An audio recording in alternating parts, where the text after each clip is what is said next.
avec l'ensemble de la promotion, on vient au Sénégal rencontrer des acteurs de l'environnement et du développement durable de la ville, mais aussi du Sénégal d'une manière plus générale. Le voyage urbain, c'est un voyage qui est proposé aux étudiants chaque année.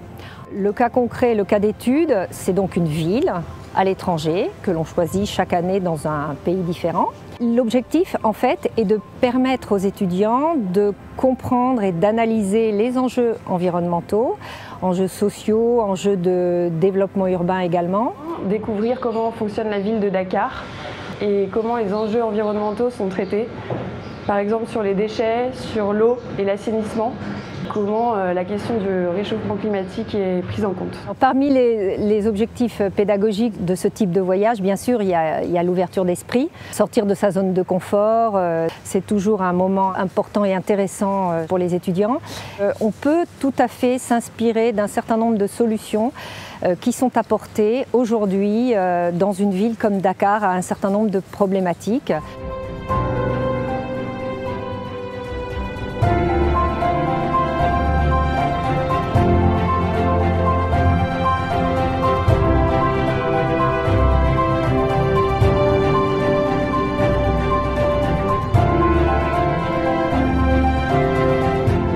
Donc c'est l'accueil des gens qui sont vraiment très ouverts et qui viennent très facilement nous voir, et l'esprit de communauté qu'on sent très présent dans toutes les visites qu'on a fait, chez toutes les personnes qu'on a rencontrées, et la forte solidarité.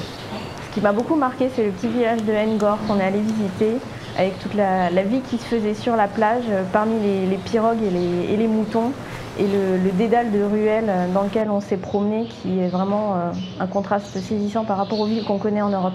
Moi, le site le plus marquant, ça a été la décharge de Mbebus. C'est une décharge qui a été ouverte en 1968 et depuis, il y a plus de 10 millions de tonnes de déchets qui ont été accumulés dans cette décharge.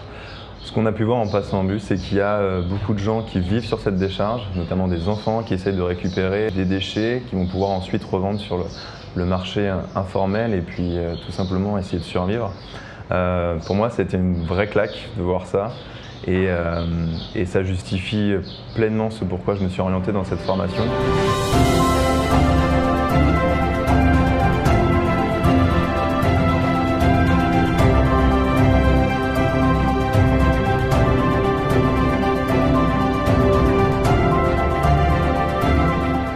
Sur le terrain, les étudiants étaient enthousiastes en voyant notamment certains projets. Alors quand on est allé à Kertiosan pour aller voir un Fab Lab, ils étaient très sensibles à l'idée d'avoir une approche très concrète, très locale, qui a une influence directement sur le quartier, avec des initiatives associant les habitants, essayant de contribuer à une meilleure gestion des déchets.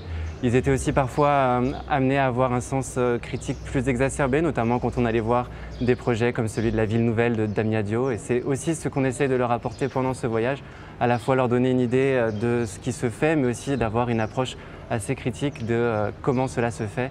Et de voir aussi surtout les processus de planification urbaine qui sont souvent très développés dans tout ce qui concerne les documents et qui, quand on arrive sur le terrain, dans la pratique, connaissent beaucoup plus de négociations, beaucoup plus de processus un peu plus alambiqués que ce que les documents laissaient prévoir au premier abord. Évidemment, ça va enrichir ma vision de l'environnement et ça va me servir pour mon travail futur, puisque je suis intéressée particulièrement par les questions d'aménagement du territoire, d'urbanisme, et ce voyage confirme aussi justement mon intérêt. Ce que je pense tirer de ce voyage en particulier, c'est justement ces messages d'espoir disant que si on prend les choses en main, on peut vraiment réussir à changer les choses, et j'espère pouvoir contribuer de la même manière à faire changer mon entreprise.